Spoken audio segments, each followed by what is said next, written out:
بسم الله الرحمن الرحيم الحمد لله رب العالمين والعاقبة للمتقين والجنة الموحدين ولا عدوان إلا على الظالمين والصلاة والسلام على سيدنا محمد وعلى آله وصحبه أجمعين. أما بعد، فقد قال الله سبحانه وتعالى في كتابه العزيز بعد أعوذ بالله من الشيطان الرجيم بسم الله الرحمن الرحيم. محمد رسول الله والذين معه أشداء على الكفار رحماء بينهم تراهم ركعا سجدا يبتغون فضلا من الله ورضوانا سيماهم في وجوههم من أثر السجود ذلك مثلهم في التوراة ومثلهم في الإنجيل كزرع أخرج شطأه فآزره فاستغلظ فاستوى على سوقه يعجب الزراع ليغيظ بهم الكفار وعد الله الذين آمنوا وعملوا الصالحات منهم مغفرة وأجرا عظيما. Assalamu alaikum wa rahmatullahi wa barakatuh. Inshallah, tonight, after speaking about the great Ali radiallahu anh and his contribution, his life, his virtues, tonight we will be speaking about the third Khalifa. Most of us know much about him, but it is always the right to study him more, because Uthman bin Affan radiallahu anh is a Khalifa, a person that has certain type of virtues that Abu Bakr or Umar don't even have radiallahu anhuma. And he was one of the closest men to the Prophet sallallahu alaihi wasallam. Before we go into the life of Uthman bin Affan, Uthman bin Affan inherits the Khilafah, the leadership of Medina and the Muslim world after the demise of Umar bin Khattab radiallahu anh. And this was one of the biggest tasks, leading the community after Umar bin Khattab. Like this, you cannot replace a leader like Umar. And Uthman bin Affan, some people liked Uthman more than Umar bin Khattab. And he was able to unite the world and the Muslim community so well. So this was one of the greatest responsibilities that came on Uthman bin Affan radiallahu anh. But before we go into his contribution, let's learn a little bit about him. Uthman bin Affan radiallahu anh was born 5 years after the Prophet sallallahu alaihi wasallam. So he's 5 years younger than the Prophet sallallahu alaihi wasallam. So at Revelation, he's going to be 35, the Prophet will be 40. Uthman bin Affan bin Abil As bin Umayyah. He's from the tribe of Banu Umayyah. This is very critical, because later on in his life, there are people from Banu Umayyah, his community, his tribe, his ashira, that he is giving posts in different government positions, which become problematic for Uthman bin Affan radiallahu anh. Uthman bin Affan radiallahu anh was first migrated. And before he migrated, I'll talk about his acceptance of Islam. So before Uthman bin Affan, from the men who had accepted Islam was Ali, Zayd ibn Haritha, Abu Bakr as-Siddiq, and then Uthman bin Affan. So the first outsider to accept Islam. You understand? The first outsider from the outside the family of the Prophet ﷺ was Uthman bin Affan. We have Khadija, who has accepted Islam, Waraqa, who has accepted Islam. We have Ali radiallahu anhum, kullum ajma'in. We have Zayd ibn Haritha, the adopted son of the Prophet ﷺ. This is all the close knit family of the Prophet ﷺ. But first person to announce his belief in the Prophet ﷺ was Uthman bin Affan radiallahu anhu. Uthman bin Affan radiallahu anhu was born as an orphan. His father passed away while he was a business in Sham. And Uthman bin Affan was raised by his mother. So he was raised in a family that was wealthy, but of course he was a yatim. Uthman bin Affan radiallahu anhu, one of the beautiful virtues of Uthman bin Affan is that he ends up marrying the daughter of the Prophet sallallahu alaihi wasallam. Her name is Kulthum and Ruqayya. He marries both of them. He first marries the Prophet ﷺ's daughters, who were one by one. One daughter was married to Abu Lahab's Both of the daughters were married, engaged to Abu Lahab's children, Utbah and Utaybah. And these are the daughters of the Prophet ﷺ. They were, when the Prophet ﷺ got revelation on the verses of Tabbat yada Abi Lahabin wa tab, Abu Lahab forced his daughters to separate themselves from the daughters forced his sons, to make sure they've divorced the Prophet ﷺ's daughters. Ruqayya is, and the four daughters of Prophet ﷺ in line are Zainab, who's the eldest, then Ruqayya, then Kulthum, and then Fatima, radiyallahu anhum ajma'in. So Uthman ibn Affan was, a young man, and he had married the daughters of the Prophet ﷺ in Nubuwah, after prophethood. And I have to express the story of the Prophet ﷺ's daughters being divorced because it speaks of the tragedy that can relate to the situation. The Prophet ﷺ called the people of Mecca to the mountain of Safa, and he called them all. And when he called them, everyone, when the verse وَأَنذِرْ عَشِيرَتَكَ الْأَقْرَبِينَ was revealed, O Muhammad, warn your close relatives. So the Prophet ﷺ invites the Quraysh, Banu Hashim, everyone to the mountain. And the word in Arab, وَصَبَا, meaning this is like a way to attract people in a very threatening moment. It's like an alarming sound. So the Meccans gather around the Prophet ﷺ at Safa. And the Prophet ﷺ said, if I was to tell you that behind this mountain, this valley, there's an army about to ambush us or about to attack us, would you believe me? And everyone said with the same voice, we will believe you, anta sadiq al-amin. We will believe anything you say because you've always been honest. So Uthman ibn Affan radiallahu anhu, Prophet ﷺ says to the same people that I am a prophet of Allah, I want you to believe in me. I want you to believe in this message. So Abu Lahab, who was standing there, the uncle of the Prophet ﷺ, he says, Tabban laka ya Muhammad ali hada jama'atana. Woe to you, O Muhammad. Is this why you invited us here? Like literally, you made us stop everything we're doing in our lives just so we can hear that you're the prophet of God. Really? Is this what it is? And he bad mouths the Prophet ﷺ. He mocks the Prophet ﷺ. Allah subhanahu wa ta'ala comes in the Prophet's defense. This was insulting. Once a person is insulted, their friend defends them. When the Prophet is insulted, Allah defends him. Sallallahu Alaihi Wasallam. And that is Tabbat yada Abi Lahabin wa tab. Ma aghna anhu malu wa ma kasab. We know this is one of the last surahs in the Quran. He is being literally cursed by Allah in the Quran. Destruction is for the hands of Abu Lahab. He can't do nothing good in his life. Woe to him. So Abu Lahab hears this when this revelation comes. Abu Lahab goes to his daughters and his sons, his family. And Jamil is Abu Lahab's wife, who also was very instrumental in harming the Prophet ﷺ. He goes to his sons Utbah and Utaybah. He says, "Wajhi min wajhikuma haram in lam tutalliqhuma." It is forbidden for you to stand in front of me, for you to come in my sight until you don't divorce the daughters of the Prophet ﷺ. So both of these boys do what was very unfortunate for them, because they were going to be the son-in-law of the Prophet ﷺ. And one of them actually was courteous and in a way that he was still respectful, divorced the Prophet's daughter. The other one was disrespectful. And he came to the Prophet ﷺ, Utbah, and he yelled at the Prophet ﷺ. And he says, Ya Muhammad, kafartu dinak wa taraktu ibnatak wa talaqtu ibnatak. Oh Muhammad, I have denounced your religion. I have nothing to do with your religion. I totally deny this. And I have divorced your daughter. So take your daughter and keep your message to yourself. And he was very disrespectful. The Prophet ﷺ was offended, and the Prophet ﷺ said something which affected him also. He said, As'alullah an yusallita alayka kabir min kilab.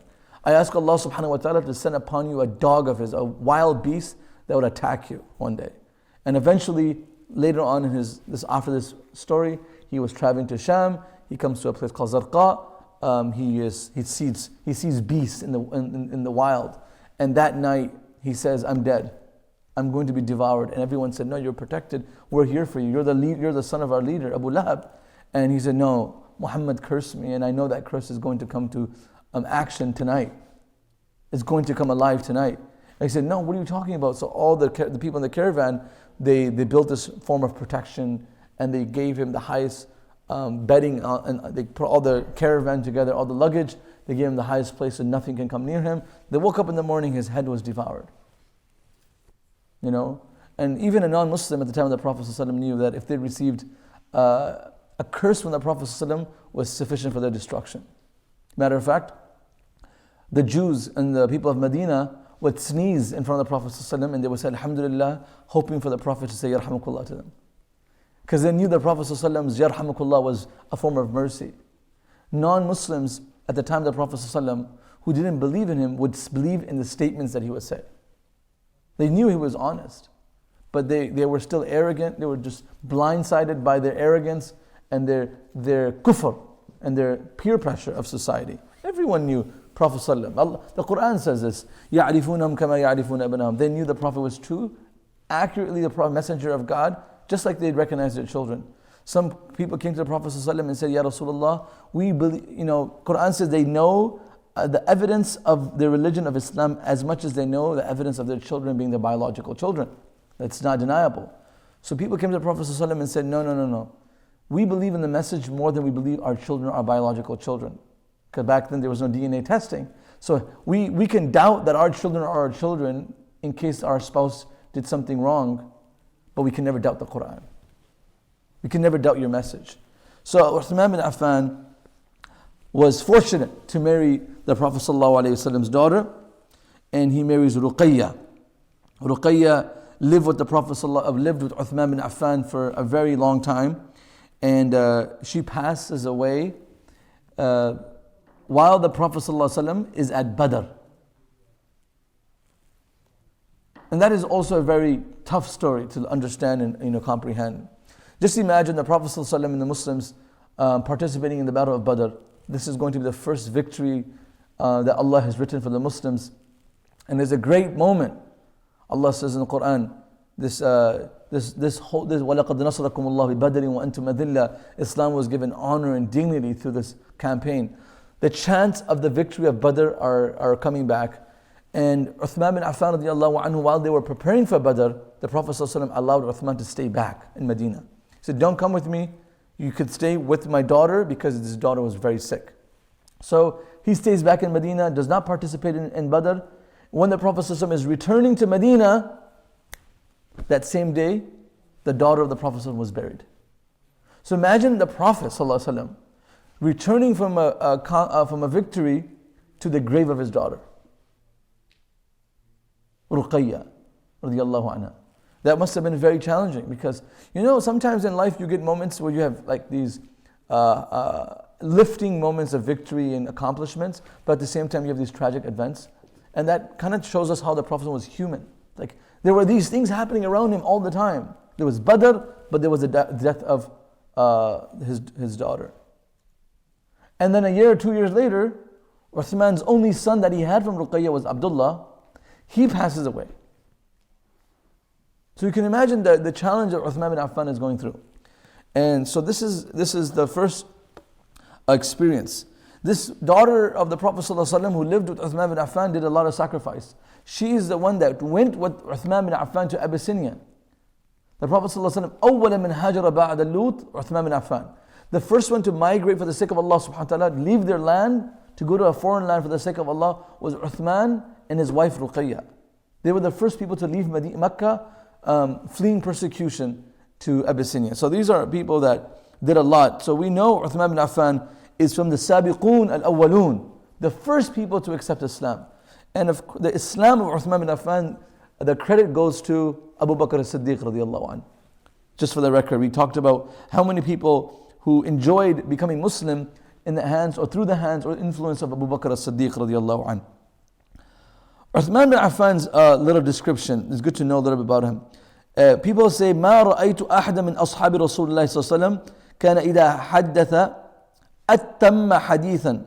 He says, I never, a scholar, this man says, his name is Abdurrahman bin Hatib. He said, I don't know any of the Prophet ﷺ's companions who when he spoke was so eloquent like Uthman bin Affan. He was so precise. Scholars, people say that there were some people that noticed that they had never witnessed someone more handsome than Uthman radiallahu anhu. And the Prophet ﷺ, it says, Ali radiallahu anhu says, Uthman bin Affan, ذَاكَ إِمْرٌ يُدْعَى فِي الْمَلَأِ الْأَعْلَى ذُو النُّورَيْن. One of the famous names that was given to Uthman bin Affan is Dhu Nurayn, the possessor of two lights. The possessor of two lights, Dhu Nurayn. Reason why is because after the marriage of Ruqayya, and then Ruqayya passing away radiallahu anha, the Prophet ﷺ saw Uthman bin Affan, single, knowing that he had the honor to be the Prophet ﷺ's son-in-law. Now he doesn't have that same prestige. The Prophet ﷺ sees the disappointment, the grief, there's multiple griefs here. There's the grief of losing his wife. There's not just a wife, but a grief of losing the wife of Uthman, his wife, who is a daughter of Rasulullah ﷺ. So there's this family relationship that he had with the Prophet ﷺ. The Prophet ﷺ gets him married to Kulthum. Kulthum. Ibn Abbas radiallahu anhu says, scholars say, that I don't know of any person that married two daughters of a prophet. We know Musa, who married the daughter of Shu'aib, but I don't know any person in the history of the world who has ever married two daughters of a prophet back to back. And the Prophet ﷺ said himself, Wallahi, after his second daughter Ruqayya passed away, and Uthman became single again, he said, Wallahi, he saw Uthman again, and he saw him painful, he saw him worried. He said, Uthman, if I had 10 daughters, in one narration, 40, I would marry them to you one by one. You're such a gentleman. You're such a good person. Like, he said people, he would literally, he loved Uthman bin Affan. His character, his personality. So that's Uthman bin Affan, radiallahu anh, just to express his beauty. It says, Abdullah bin Hazm al-Mazini says, قال رأيت عثمان بن عفان فما رأيت قط ذكرا ولا أنثى أحسن وجه منه. He says, this man goes a little detail. He says, I have not seen a human, a man or a woman with a more beautiful face than Uthman bin Affan. He was so handsome. One day, Osama bin Zayd radiallahu anhu, the Prophet ﷺ sends, he says, the Prophet sent me with a dish, and there was meat in this dish, this food, to the house of Uthman bin Affan. فَدَخَلْتُ, this is before hijab. I went there, فَإِذَا رُقَيَّ رَضِيَ اللَّهُ عَنْهَا جَالِسَةً. I saw Ruqayya sitting, and I saw Uthman bin Affan sitting. And I gave the food, and I came back. When I came back, فَقَالَ لِسُوسُمْ دَخَلْتَ عَلَيْهِمَا. Did you enter their house and see them? He says, yeah. He says, فَهَلْ رَأَيْتَ زَوْجًا أَحْسَنَ مِنْهُمَا. Have you seen a husband or a bride or a family more beautiful than this household? And he says, قُلْتُ لَا يَا رَسُولَ اللَّهِ. I haven't seen a couple more beautiful than this couple right here. They were so beautiful together, Ruqayya and Uthman bin Affan radiallahu anhu. We go ahead. Uthman bin Affan radiallahu anhu is, the Prophet ﷺ said to his daughter, Kulthum, when she married Uthman bin Affan, لما زوج النبي صلى الله عليه وسلم بنت ابنته كلثوم قال لها إن بعلك أشبه الناس بجدك إبراهيم وأبيك محمد. Wow. He was marrying his daughter, Kulthum, to Uthman bin Affan, and he said to her, while they were, he was farewelling her, he says, your husband is a man who is most similar to your grandfather in looks, Ibrahim. And he's also very similar to your father, Muhammad sallallahu alaihi wasallam. أشبه الناس بجدك إبراهيم. He looks so much like your grandfather Ibrahim. And he looks so much like your father. What is the Prophet ﷺ saying? Be nice. Be respectful. You have a man that looks like someone like the Prophet ﷺ. The Prophet ﷺ, it's so many narrations, the Prophet ﷺ would sit with his Sahaba, and he was sitting in his room, and there was a knock on the door. Knock on the door. And they said, who's in the door? And Aisha radiallahu anha says, Abu Bakr. So let him in. Then they knock, and the next few minutes later, another knock on the door. And the Prophet said, who is it? And he says, Umar. The Prophet said, let him in. And Prophet in the meantime is sitting back, just relaxing. And his calf, some people say a little higher than his calf, his legs were showing. The Prophet is sitting in a very casual sitting in his house. So Umar walks in. The next person knocks on the door, and they look through the door, and they see Uthman bin Affan. The Prophet says, wait. The Prophet gets up, gets in the right position, fixes his sheet, sits down, so let him in. Aisha radiallahu anha is a very close observer of the Prophet ﷺ. You know, she was very inquisitive. Later on, she asked the Prophet ﷺ that Abu Bakr came, you didn't move. Umar came, you just sat there calmly, relaxed, like like you're sitting on your couch, just relaxed. Your brother walks in, you're not gonna reset your position. The Prophet ﷺ, people don't forget, the Prophet was a human. He would relax, he would chill, sit back. Here comes Uthman Ibn Affan radiallahu anhu. The Prophet sits up. He said, why did you re-establish your sitting and get more formal when Uthman ibn Affan came? The Prophet ﷺ said this, أَلَا تَسْتَحِي مِنْ رَجُلٍ تَسْتَحِي مِنْهُ الْمَلَائِكَةِ أَلَا تَسْتَحِي مِنْ رَجُلٍ تَسْتَحِي مِنْهُ الْمَلَائِكَةِ. Should I not show some form of courtesy and respect to a man that even the angels show courtesy to? And the angels are shy in front of. He was a very modest person. Uthman ibn Affan said, I never saw my private parts in my life. He says, from the day I touched the Prophet ﷺ's hand, my right hand has never touched my private part. From the right hand, he was so modest.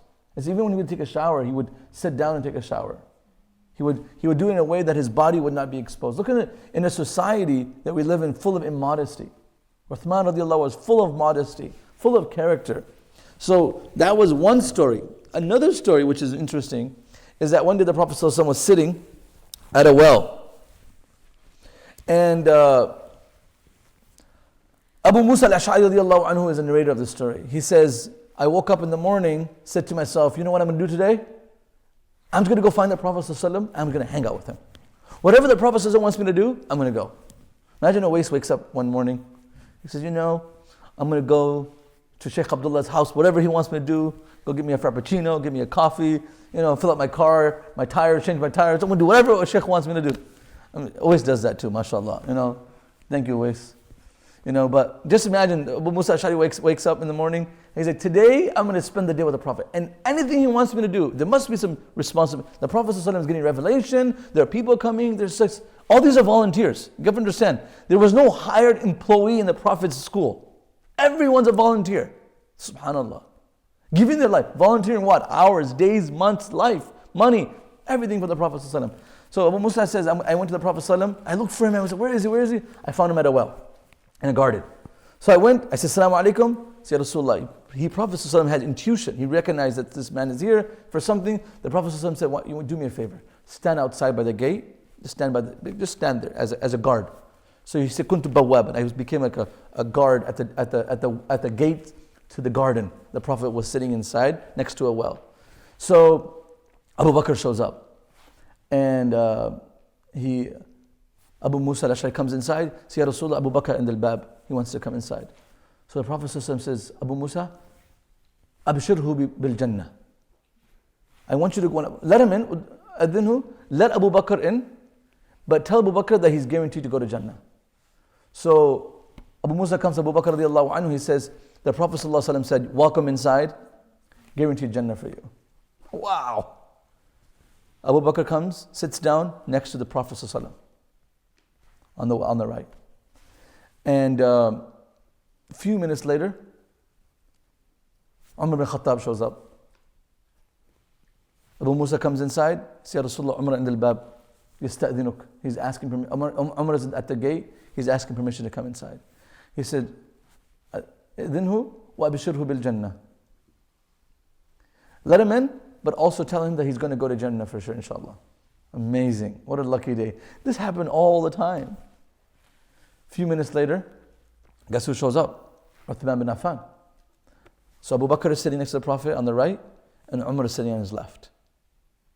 It's basically at the mouth of the well, and their feet are dangling into the well. Okay, you could probably think it's like a pool, and the Prophet's cooling out in the pool. His feet are in the water, and they kind of roll up their pants. Umar is sitting there, Abu Bakr is sitting there, just in the garden. And Uthman ibn Affan comes. And Abu Musa comes and says, Ya Rasulullah, Uthman and al-Bab. Can you come in? The Prophet said, wait. He says, okay. إذنه وأبشره بالجنة مع البلوى. A little different. He says, let him in, but tell him that he's going to get Jannah eventually after difficulty. He's going to go through hardship. Uthman bin Affan comes, he sits down, and he sits, there was no space on the right or left. Where does he sit? In the front.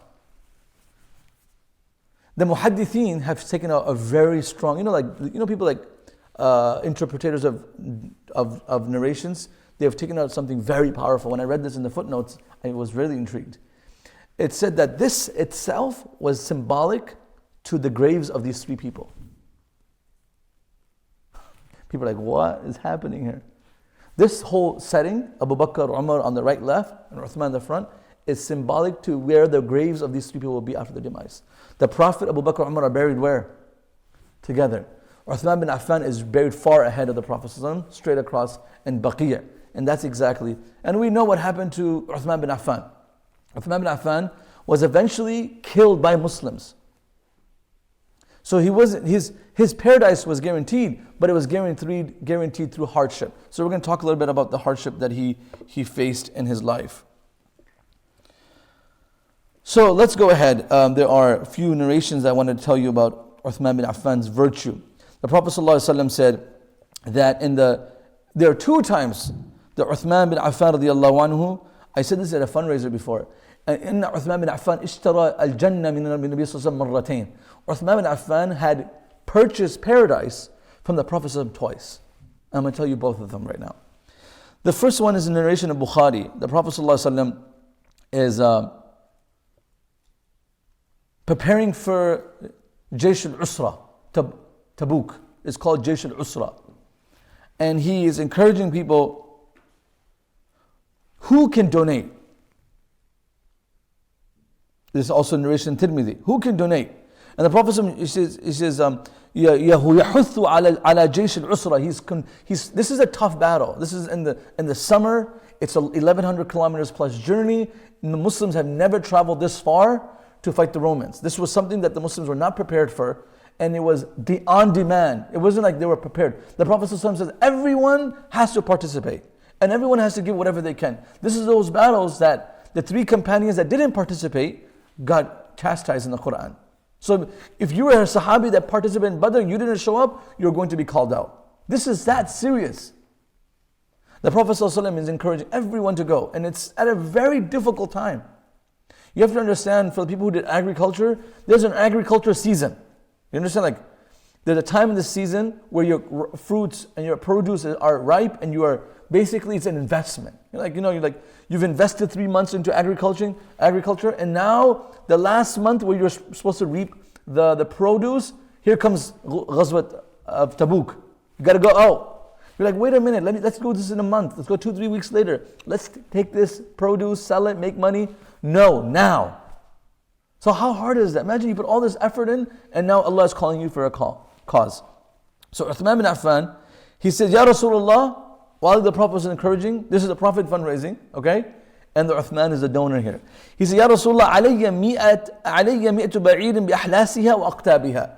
Ya Rasulullah, I'm giving you in donation 100 camels with all the goods that a camel can cover on their back, with the rope, with the saddle, with everything what a camel needs for the whole travel. I'm not just going to give you a empty, lone camel. I'm going to give you the rope with it. I'm going to give you the saddle with it. I'm going to give you anything that is required with the camel, with goods on the camel.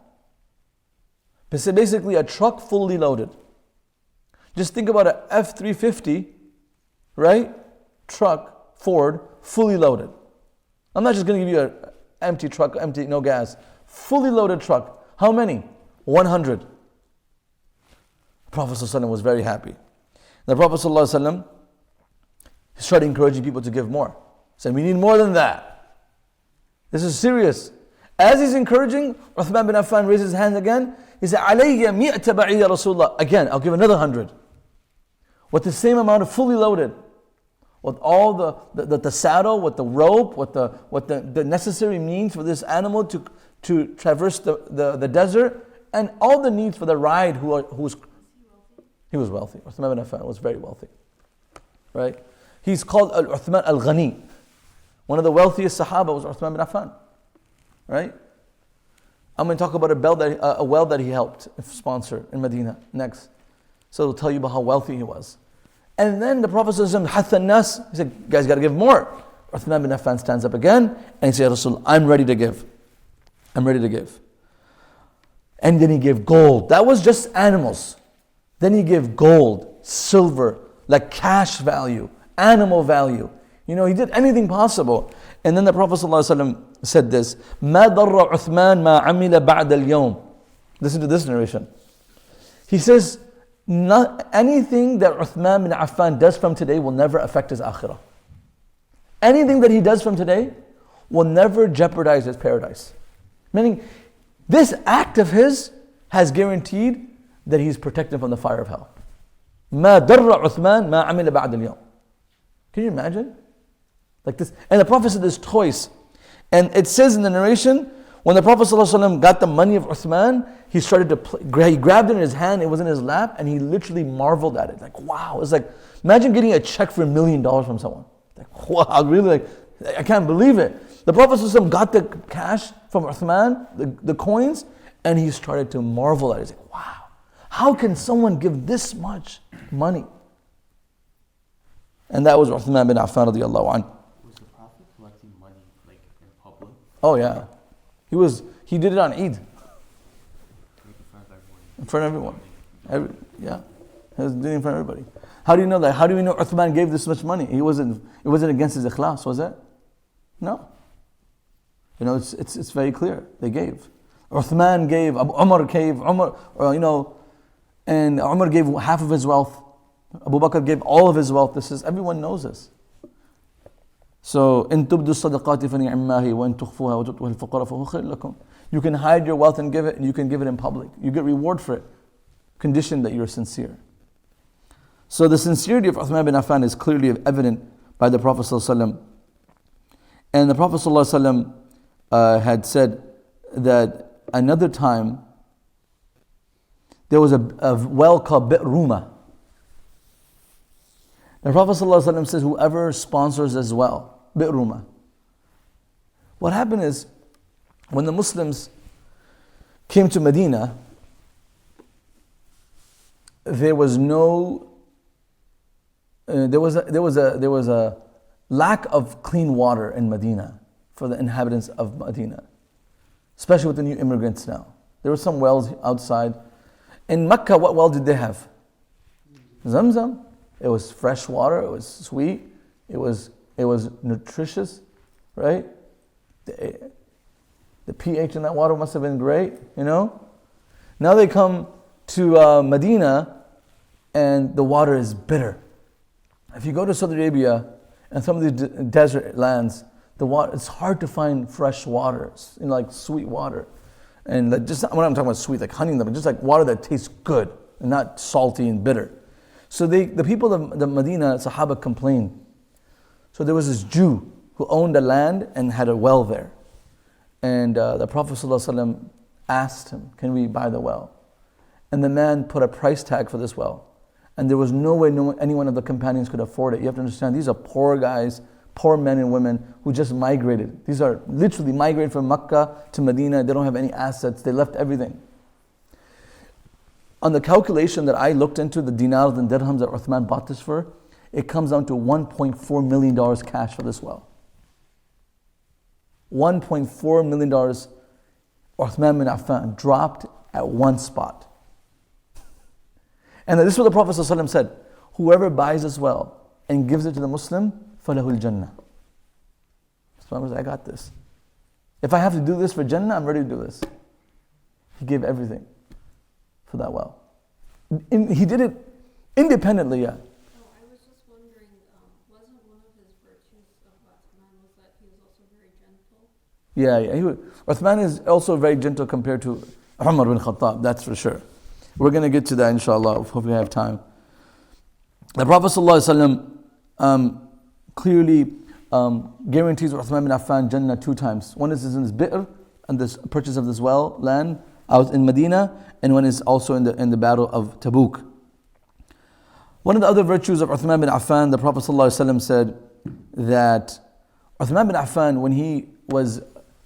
when Hudaybiyah happened, Hudaybiyah, everyone knows what happened in Hudaybiyah. This is the 6th year of Hijrah, and the Muslims are told by the Prophet ﷺ that we're going to perform Umrah. And they all leave Medina excited to enter into Mecca after years of not seeing the Kaaba. You have to understand that the relationship of these Muslims and the Kaaba was very strong. You know how if we leave our city or we move away, we can still see it through Skype.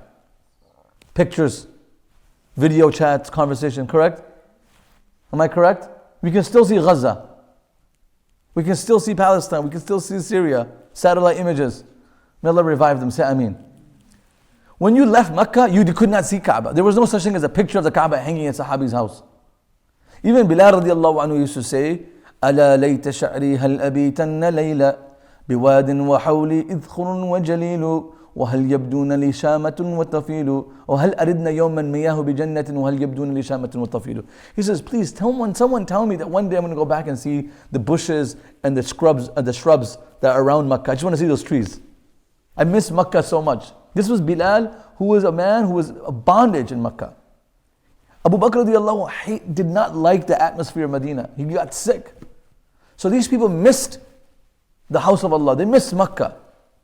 So in Hudaybiyah, the Prophet ﷺ came and he says, I saw a dream that we're all entering into Makkatul Mukarramah and we're trimming our hair, we're shaving our heads for men. Sahaba are excited. They all pack up, ready to go. Right away when they get to Hudaybiyah, the kuffar of Makkah are like, no way. We're going to allow you. One of the part of the treaty was next year. And Umar bin Khattab radiallahu anhu, you all know this. He said, Ya Rasulullah, alasna al-haq. Why are we not advancing? Didn't you tell us that you saw a dream? Aren't you a prophet and your dreams are true? Our revelation, basically your revelation is being questioned here. Your dream. And it's not like Umar bin Khattab is questioning the Prophet ﷺ, but you have promised us. And the Prophet ﷺ said to Umar, I never said this year. Umar, he's not satisfied. He goes to the next tent, Abu Bakr. He said, Abu Bakr, alasna al-haq. We're not on the truth. Why are we compromising for the kuffar of Makkah, for the pagans of Makkah in this treaty? Abu Bakr radiallahu anhu, not knowing what the Prophet ﷺ answered to Umar, said the exact same answer. He said, the Prophet never said this year. It could be next year. There's no guarantee. That's the difference between a Siddiq and Faruq. A Siddiq knows the mentality and the attitude of his beloved, and they're on the same wavelength. Faruq is ready to apply, but Siddiq, he's at the same wavelength. That's another level. Abu Bakr and Umar can never, there's no way you can compare Abu Bakr and Umar radiallahu anhu.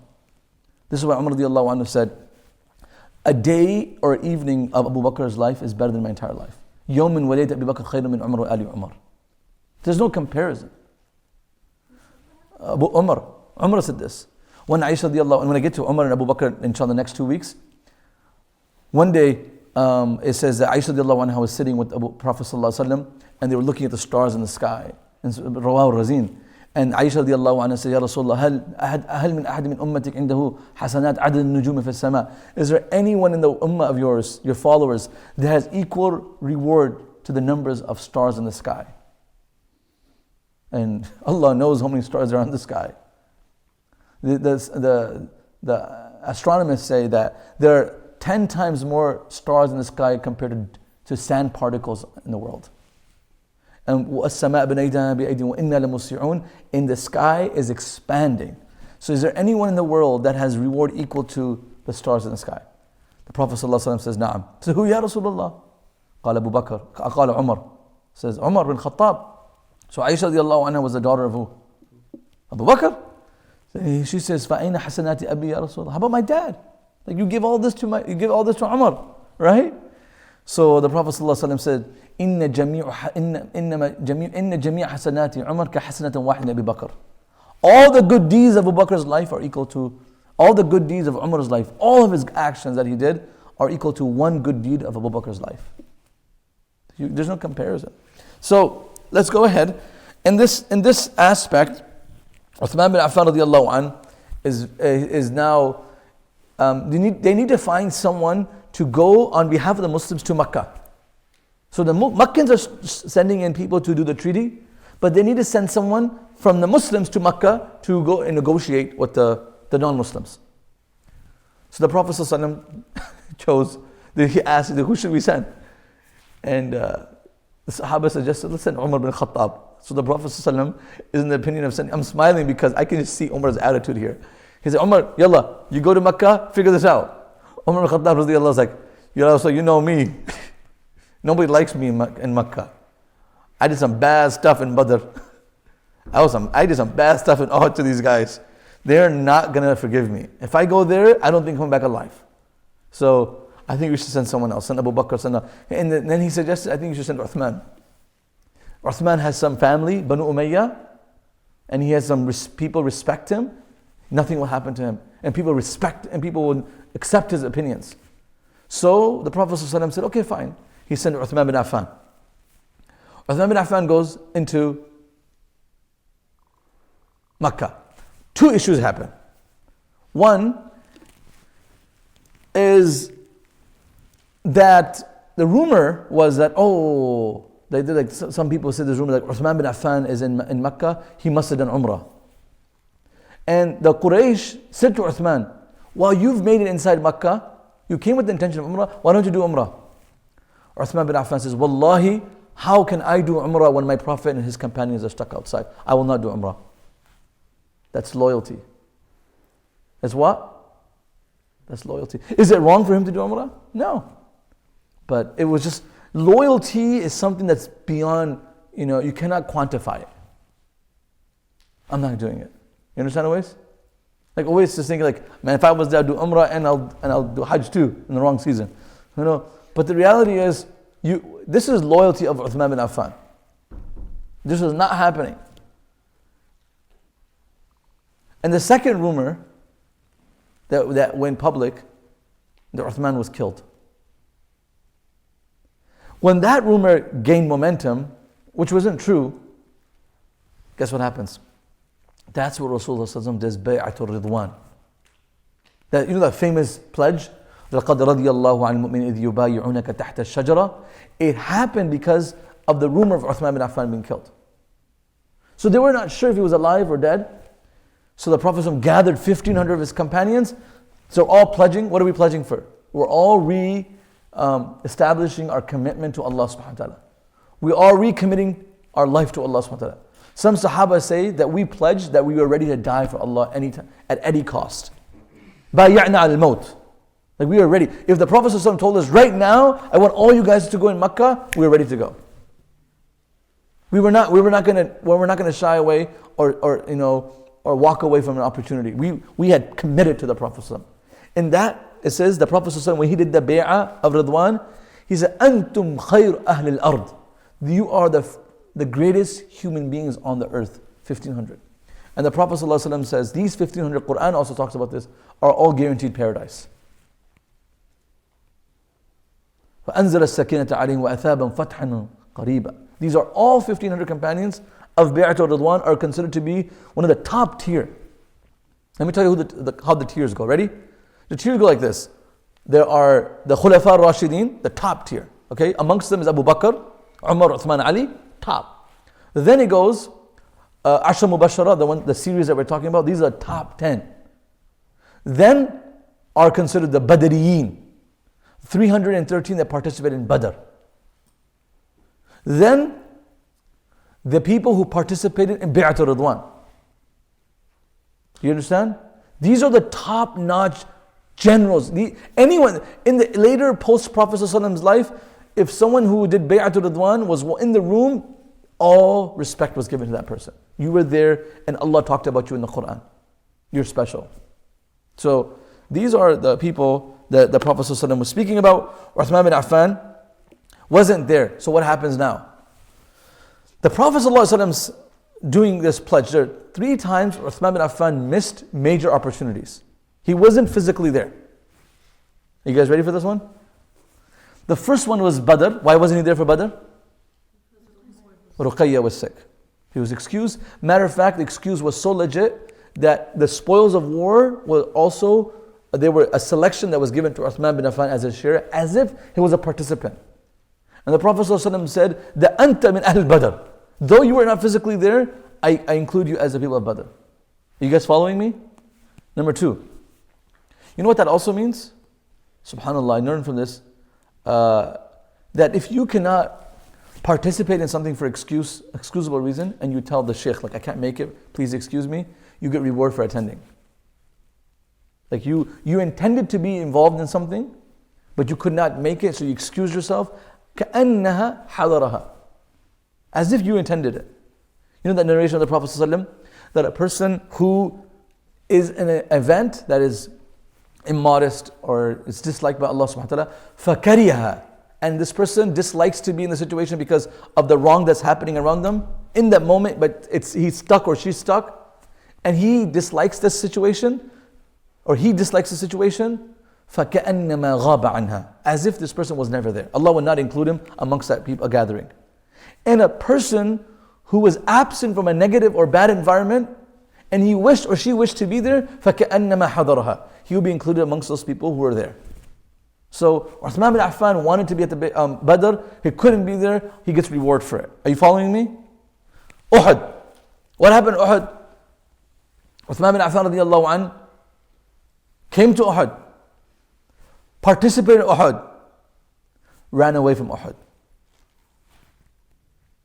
Everyone was like, oh, everything was good, you know. Hey, he's a human, right? إِنَّمَا اسْتَزَلَّهُمُ الشَّيْطَانُ بِبَعْدِ مَا كَسَبُوا وَلَقَدْ عَفَى اللَّهُ عَنْهُمْ. These are those people, the 300 men and women who were fighting in Uhud, and when the Muslims were ambushed by Khalid bin Waheed, they ran away. And they were chastised by Allah subhanahu wa ta'ala in the Quran. But Allah subhanahu wa ta'ala reprimands them, Allah also expresses forgiveness upon them. وَلَقَدْ عَفَى اللَّهُ عَنْهُمْ. Allah forgave them. The reason why I'm saying this, because one day, in a narration, famous narration, Abdullah bin Umar radiallahu anh was sitting in Mecca. A man was there for Hajj or Umrah and Hajj. He saw an old man sitting around the Kaaba. He asked his people, who is this guy? Who is this guy? People said, this is Abdullah bin Umar, the famous Sahabi. So this man was, he was one of those he was a Muslim, but he was one of those rookie Muslims. He was excited. He was questioning his seniors. So he fully came up strong. He said, I have questions for you. I have questions for you. They're controversial questions. It's like my Islamic studies class. You know? Today everyone's asking about is Mawlid's good or not. Like controversial questions. Like this guy came out, he was that type of personality, but he had real strong concerns. And he said, he was questioning Uthman bin Affan's integrity. He says, isn't it true? I'm asking you questions. Isn't it true Uthman bin Affan never participated in Badr? Isn't it true Uthman bin Affan ran away from Uhud? Isn't it true Uthman bin Affan wasn't there for the Bay'at al-Ridwan? Huh? And why do you give so much respect to Uthman bin Affan? Who is Uthman bin Affan? What? And he starts questioning Uthman bin Affan. So Abdullah bin Umar radiallahu anh, he's old at his age. He looks at him and he says, listen up, buddy. The first, Ruqayya was sick, and the Prophet excused him. Second, Uthman bin Affan did run away. Allah subhanahu wa ta'ala forgave him in the Quran. How can you question someone that Allah has forgiven publicly in the Quran? Right? Like, how can you do that?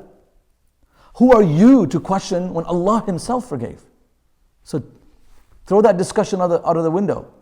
Third, he says, the Prophet ﷺ in Bay'at al-Ridwan, when Uthman was absent, he didn't know who to send to Mecca. Out of all the 1,500, he selected Uthman bin Affan. He went to Mecca. The Prophet ﷺ knew Uthman bin Affan was away. The Prophet ﷺ took his hand, and he said, he took his right hand, and he said, let's look at my hand. He says, هَذَا يَدُ Uthman. He said, this is as if this is the hand of Uthman, and the Prophet ﷺ put his hand upon the other hand of his, like this, and he pledged on behalf of Uthman bin Affan. Then he asked the person, what hand is better? The hand of Uthman or the hand of the Prophet pledging on behalf of Uthman? Then he said, get up, get lost. Get out of here. Who are you to question Uthman ibn Affan? So, and Uthman ibn Affan radiallahu anhu says all the time that the Prophet's hand was far better than my hand. So we learned a few very interesting things about Uthman ibn Affan radiallahu anhu. The Prophet sallallahu alaihi wasallam one day walked next to Uthman ibn Affan, and he said, Uthman ibn Affan walked by the Prophet sallallahu alaihi wasallam, and he said, هذا رجل شهيد يقتله قومه.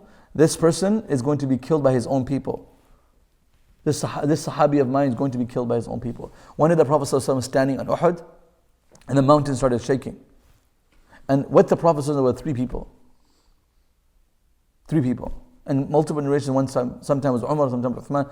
But it said it was the Prophet ﷺ, it was Abu Bakr, and Uthman. The Prophet ﷺ stomped on the mountain. He said, Uskun, فإن فوقك نبي وصديق وشهيد. Stop moving, because above you right now stands a Prophet, a Siddiq, who's Abu Bakr, and a Shaheed, who's Uthman bin Affan. Uthman bin Affan radiallahu anh, his Khilafah was 12 years. From the 23rd year of Hijrah to the 35th year of Hijrah. From which year? 23rd year of Hijrah to the 35th year of Hijrah. So a 12 years reign of Uthman bin Affan. In the first 6 years, people loved Uthman bin Affan. They loved him extremely. In the last 6 years, people had dispute with Uthman bin Affan. Even Sahaba started questioning his decisions. There are a few things that Uthman bin Affan did. Actually, there are more than 20 objections that the people of the time of Uthman bin Affan brought out to Uthman bin Affan, which were part of that led to the assassination of Uthman bin Affan. The assassination whole process, it's a long series. But I'll tell you a few things that he did, which people question, which have a legitimate answer. Kulthum passed away. And Kulthum passed away in the life of Rasulullah. Kulthum passed away in the 9th year of Hijrah. In the 9th year of Hijrah. So Kulthum passed away. So one objection was, Uthman bin Affan started making governors in different states of the Muslim community across the world, in Rome and Persia and Egypt, who are people from Banu Umayyah. Banu Umayyah is his family tribe. And Allahu Alam what the best answer would be, but we know for sure that Banu Umayyah naturally are government leadership they have government leadership qualities. Though they may have entered Islam late, like Muawiyah radiallahu anh, Abu Sufyan, they're from Banu Umayyah. And they were people who ruled Makkah. They were people who had leadership, government, politics. They were savvy in this. How to run a government, how to run a community, how to run the logistical, domestical commerce, everything. They were so good at this. So Uthman bin Affan, through that vision, he made these people leaders of their communities. People started questioning this. Uthman bin Affan started giving large stipends to the new Muslims. Large. Like he gave them money from the government, which Abu Bakr and Umar never did. People started questioning that. One of the greatest accomplishments, also one of the questions against Uthman bin Affan. One of the greatest accomplishments of Uthman bin Affan is he is a publisher of the Quran. Do you hear what I said? He is a publisher of the Quran. He's not people say he's a compiler. Okay. The Quran was first compiled in the time of Abu Bakr radiallahu anh. And then in the Khilafah of Uthman bin Affan, a companion came to Uthman bin Affan while they were fighting in Iran and Iraq. He came running to Uthman bin Affan. He left the camps, and people in their camps, tahajjud or in Fajr Salah, got into a fight. Because one person read Quran with the version, one version, there's like 10 versions of Warsh, Hafs, Asim. These are these dialects of recitation. So one person read in a dialect that no one ever heard before. So they got into this argument. So this Sahabi who was a leader, he runs straight towards Medina. He says to Uthman Ibn Affan, Adrik qawmak. He said, you better collect the Muslims on the Quran before that happens to our people, that happened to the Jews and the Christians. قبل أن يختلفوا كما يختلف النصارى واليهود والنصارى. So I want you to compile the Quran and everyone should agree to that version before a time comes that the Muslims start to dispute over the Quran like the Christians, the Jews dispute over their books. So Uthman ibn Affan got, what happened? So the Quran was already compiled at the time of Abu Bakr. So in Abu Bakr's house, there was a Mus'haf. Okay? When Abu Bakr passed away, where did the Mus'haf go? To Umar. Umar passed away, this Mus'haf went to Hafsa. Follow what I'm saying. This Mus'haf went to Hafsa.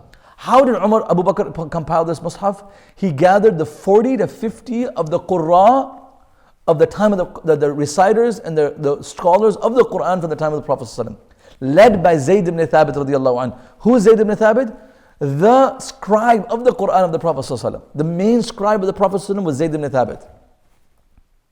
Led by him, Zayd ibn Thabit, listen to the name, Zayd ibn Thabit was appointed by Abu Bakr radiallahu anhu to compile all the verses that were in people's homes, on leather, on bone, on sheets. And the Quran wasn't, and people didn't memorize Quran by paper or sheets or waraq or no. How did people memorize Quran? Orally. It wasn't by scribing and writing it, it was by oral. Until today, you have parts in Africa, people memorize the Quran by an oral recitation. How did the Prophet memorize the Quran? Oral. Am I correct? How many times we have our children who memorize surah after surah just by listening to it on the phone? Am I correct? My son, who's 6 years old, knows like the first 10 lines or 20 lines of Surah Ar-Rahman and Yasin. Because he hears me reciting it or hears the audio of it. So the Sahaba learned this from the Prophet ﷺ. Pay attention to this. Zayd ibn Thabit was a hafiz. There were few people who were actually hafiz of the Quran in the time of the Prophet ﷺ. Why? Why is that hard to believe? Like, how is that like such a big shock? Because the Quran wasn't fully revealed in the time of the Prophet ﷺ until the last moment. So there were very few people who had memorized the entire Quran while the Quran was being revealed. That's a hard accomplishment. It's keeping up to date with the latest verses. Are you following? So Zayd ibn Thabit radiallahu anhu was one of them, and there were other 50 of them who the Prophet ﷺ had brought close, and they were the Qurra. Abu Bakr radiallahu anhu used them. And they said, Zayd radiallahu anhu says, the biggest responsibility that was ever put on my shoulder was put the Quran together in one book. Just one change of a word, I'll be accountable for it. But they knew it by memory. Zayd ibn Thabit, the same guy who learned the language of Hebrew in Persian in 14, 15 days. He mastered it, he would write letters and translate letters for the Prophet ﷺ. Genius. Zayd ibn Thabit, the same person who had, 99 servants, and each one of them spoke a different language, and Zayd ibn Thabit could speak to them in their own respective language. That he knew more than 100 languages. That's how clever this man was. Just to give you a background, who Abu Bakr radiallahu anhu used. Following? So at the cabinet of a few people, of Zayd ibn Thabit and 40, 50 of the greatest scholars of the Quran, they put this together. And this is not something hard to believe. I swear to God, I say this all the time to non-Muslims. If all the Qurans in Michigan were are vanished or they were ripped up or burnt, now samahallah, just in my house, me and my brothers can write the whole Quran. That's today's world. People can do this anywhere in the world today. The Sahaba, Quran was their language. Let's go ahead. So the Quran was put together. Abu Bakr radiallahu anhu kept the Quran. Then Umar kept the Mus'haf after his demise. Umar passed away, Hafsa kept the Mus'haf. Now, people don't have the Mus'haf. People are still memorizing from Sahaba. But at the same time, a lot of Sahaba are dying. Are you following? Like, a lot of companions have passed away now. So people who heard the Quran directly from the Prophet ﷺ are less, are few. So we have to keep the authenticity of the Quran. So when this man comes to Uthman ibn Affan, he says the situation, Uthman ibn Affan calls Zayd ibn Thabit, And he calls the leaders of the Sahaba, early generation, who heard the Quran from the Prophet, who memorized the Quran from the Prophet. And he says, I want you to do a cross-examination of the Mus'haf of Abu Bakr, and I want you to write 4 more versions. I want you to write 4 to 5 more versions. And I want this 5 versions of the Mus'haf to be distributed into the 5 different parts of the government. One in Egypt, one in Sham, one in Africa, one in Iraq. I want these 4 or 5 versions. While he said this, he said, I want anyone that has any portion of the Quran in their homes or in their communities, in the government, to be burnt. I don't want there to be any confusion that this is the Mus'haf and the Quran of Abu Bakr and you have a different version and people start to argue. Anyone that has any more papers or pages of the Quran, I want you to burn them. So there's clear evidence of one and everyone's following that. The Orientalists used this argument against Islam actually. So, Uthman wrote the Quran his way. And human error they're subject to human error at this time. Let me just give you a problem here. There was one Sahabi, everyone actually followed Uthman ibn Affan's order except for one Sahabi. He was a Qari, the Imam, the Shaykh of Iraq. His name was Abdullah bin Mas'ud radiyallahu anhu. Abdullah bin Mas'ud is the father of the Hanafi madhab also. And Abdullah bin Mas'ud radiyallahu anhu was told by Uthman, everyone was told, you have to listen to the Amir al-Mu'mineen. It's like going against him is almost like going against the Prophet's message. Like you have to listen. So people listened. Abdullah bin Mas'ud didn't listen. Uthman bin Affan got mad at him. He actually called him. All the way to Medina he came. He says, what's wrong with you? Everyone's listening, you have to obey. He says, Ya Uthman, Ya Amir al-Mu'mineen, how can I burn something out of the 114 surahs that are in my Mus'haf, 96 of them, I listened from the Prophet directly in row. Beyond it just being a Mus'haf, this is really important to me. This is not something that I heard from someone else. 96 surahs in my Mus'haf, surah, are the ones that I heard directly from the Prophet ﷺ, and you're telling me to get rid of this? No way. He didn't do it. Nevertheless, when the Mus'haf of Uthman bin Affan from Abu Bakr's transcript was put together, they cross-examined it with Abdullah bin Mas'ud's. You know the only difference was? What was the only difference? Surah Tawbah and Surah Anfal. What should be first, Tawbah or Anfal? In our Mus'haf that we have public is Anfal and then Tawbah. And the other one was, should there be Bismillah in the Fatiha or not? It's still also a question. Everything else was accurate. Subhanallah. So Uthman bin Affan gets a reward for all the masahif in the world. And he was accused for doing that. Eventually another accusation to Uthman bin Affan was, he expanded the masjid. The original masjid of the Prophet was very small, then he expanded to 150 yards by 100. He expanded a massive expansion, one of the greatest expansions of the masjid was done by Uthman bin Affan. And the pillars were made out of wood. In the time of the Prophet ﷺ, Abu Bakr Umar, he made it out of, he put a solid structure, a concrete brick, and he beautified it, and he put nuqush, he put calligraphy, and he put writings on the first one to muzayyin the masjid of the Prophet ﷺ was Uthman bin Affan. Nobody had done this. Before that it was just solid, basic barks of trees and leaves, and it was simple. Uthman bin Affan beautified. He said, why? He says, the world is beautifying their homes. Why can't we beautify the masjid of the Prophet ﷺ? He would think like a rich person. You know what I'm saying? Like, he was a rich person, so he would think like that. I don't blame him. You understand? How do rich people think? Rich people think, we should do a $5 million masjid because I have a $5 million house. Right? Like, we should have a fancy wudu area because I have a fancy bathroom at home. Why can't we make the house of Allah nice and fancy? So rich people have this different type of thinking. I'm not saying it's wrong or right, but Uthman bin Affan is like, Islam is expanding, Muslims are wealthy, why are we going to have a broken down masjid? Does that make sense? People objected to that, like, that's not the culture of the Sahaba earlier, before you got to stay true to the tradition. So I was like, I don't know what you're talking about. He changed. One of the things with Uthman bin Affan, Prophet ﷺ was step on this is also a few of the things that just going to give you guys some insight here. Uthman bin Affan, the Prophet ﷺ was standing on the third step of the pulpit. Khutbah. Which step? He would 1, 2, 3. When he would give khutbah, he would sit on the third one and he would stand there like this. The next person that came didn't want to sit on the same step of the Prophet ﷺ in the khutbah. He felt it disrespectful, Abu Bakr. So he sat on the second one. So when Umar came, where did he sit? On the first one. He sat there and he stood there. Are you following? So Uthman bin Affan comes, he was like, if you continue this tradition, the guy who's giving khutbah next will give you from the ground. He went back on the third. people found that to be disrespectful. Uthman ibn Affan is right. Right? There's so many things. By the time Uthman ibn Affan comes, there are new Muslims who are not accepting him. You understand? Like they're questioning him, but Uthman ibn Affan was with the Prophet his whole life. And then the Prophet said to Uthman ibn Affan before he passed away, and he said to Uthman, listen, Allah will make you wear a cloak, a qamis. And this cloak, no one will take off of you except for a dhalim. And you don't take it off, meaning you'll be given khilafah. And people will force you to let go of your leadership. Do not let it go. And if you have to die holding on to this sheet, die as a shaheed, but do not give it away to anyone else.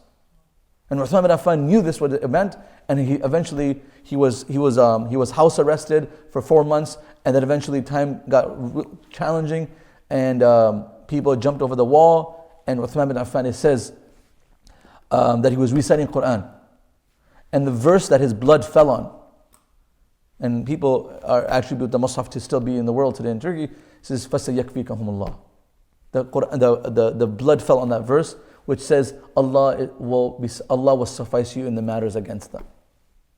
فَسَيَكْفِيكُم. The blood dropped on him. He was reading Quran.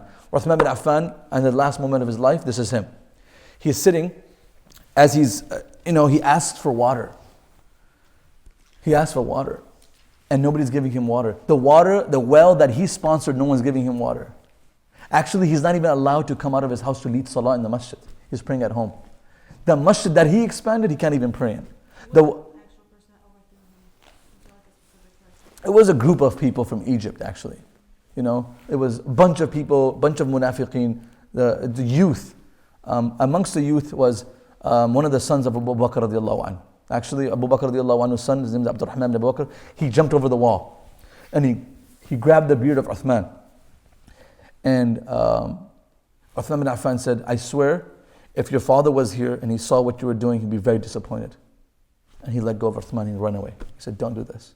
He said, don't fall into the hands of these people who are, the world is when I read the story of Uthman ibn Affan, it's very painful. And I'm not going to make you go through that pain right now. Uthman ibn Affan, I want to conclude this story. Uthman ibn Affan is sitting, and it's the day of Jum'ah. He dies on the 13th of Dhul Hijjah. What day? 13th of Dhul Hijjah. So in the Hajj days. So those days are blessed. Right? Ayyam al-Tashriq. The most blessed days of the year. He's sitting there. The last days of Ayyam al-Tashriq, it was Yawm al-Jum'ah.